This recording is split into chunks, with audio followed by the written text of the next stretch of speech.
হে friend, আসসালামু আলাইকুম। Welcome to another video. আর আশা করি আপনারা সকলে অনেক ভালো আছেন, আর আল্লাহর রহমতে আমরা অনেক ভালো আছি। আর আজকে আম্মু আপনাদেরকে করে দেখাবে রসগোল্লা, যা আপনারা অতি সহজেই বাসায় বানিয়ে নিতে পারেন।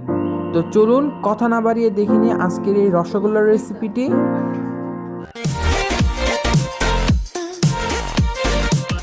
প্রথমে একটি পাত্রে গরুর খাঁটি দুধ দিয়ে দিব। এখানে আমরা 1 লিটার গরুর দুধ ব্যবহার করেছি। দুধ দেওয়া হয়ে গেলে দুধ ফুটে আসা পর্যন্ত এখন আমরা অপেক্ষা করব। দুধ ফুটে এসেছে, এখন আমরা 2 টেবিল চামচ ভিনেগার দিয়ে দিব। আমরা এখানে 1 কেজি দুধ নিয়েছি দেখে 2 টেবিল চামচ ভিনেগার দিয়েছি। ভিনেগার দেওয়ার পর চুলাটা বন্ধ করে দুধটাকে নাড়তে হবে। দেখুন আমাদের ছানাটা হয়ে গেছে।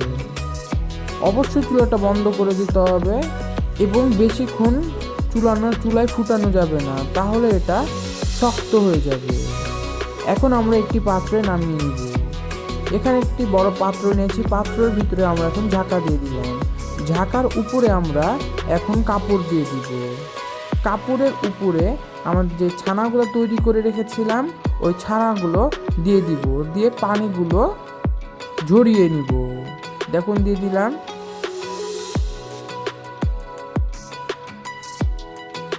দেখতে পাচ্ছেন, এখন আমরা হালকা একটু ঠান্ডা পানি দিয়ে এটাকে ধুয়ে নিব।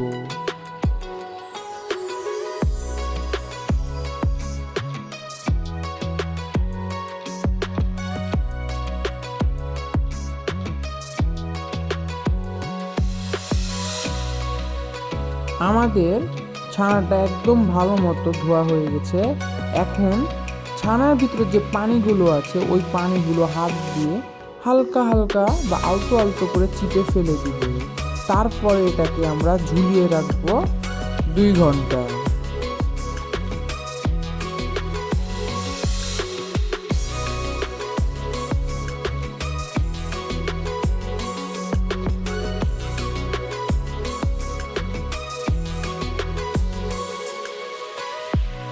আমাদের পানি ভালো মতো চিপা হয়ে গেছে। এখন এটাকে 2 ঘন্টা ঝুলিয়ে থুয়ে দিব।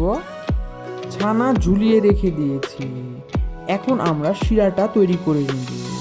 শিরা তৈরি করতে প্রথমে আমরা দিয়ে দিব চিনি। এখানে আমরা 1.5 কাপ চিনি ব্যবহার করেছি। তারপরে আমরা দিয়ে দিব পানি। আমরা এখানে 1.5 কাপ চিনি দিয়েছি দেখে 6 কাপ পানি ব্যবহার করেছি। এখন আমরা পানি দিয়ে দিব।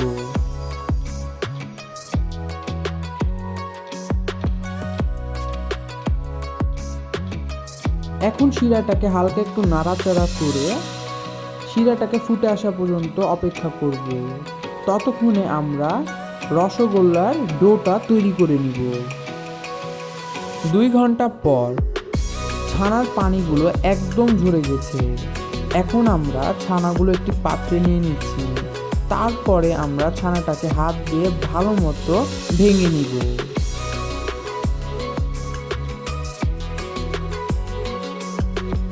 ছানাটা ভালো মতো ভাঙা হয়ে গেছে। এখন আমরা এখানে 1 টেবিল চামচ চিনি দিয়ে দিলাম। তারপরে আমরা দিয়ে দিব 1 টেবিল চা চামচ ময়দা।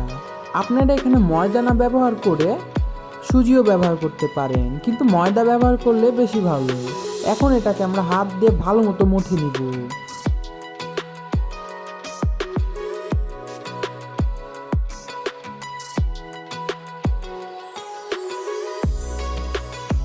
ছানাটা ভালো মতো মথা হয়ে গেছে। এখন আমরা হাতের ভিতরে ছানার ডোটা নিয়ে ভালো মতো চেপে চেপে নিব। তারপরে এটাকে আমরা গোল করে ছানা শেপ দিয়ে নিব।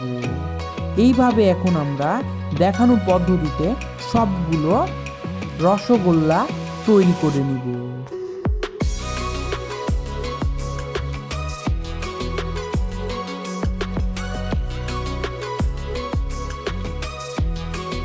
আমাদের সবগুলো রসগোল্লা তৈরি হয়ে গেছে।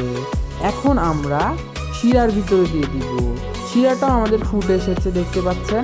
এখন আমরা শিরার ভিতরে তৈরি করা রসগোল্লাগুলো দিয়ে দিব একটা একটা করে।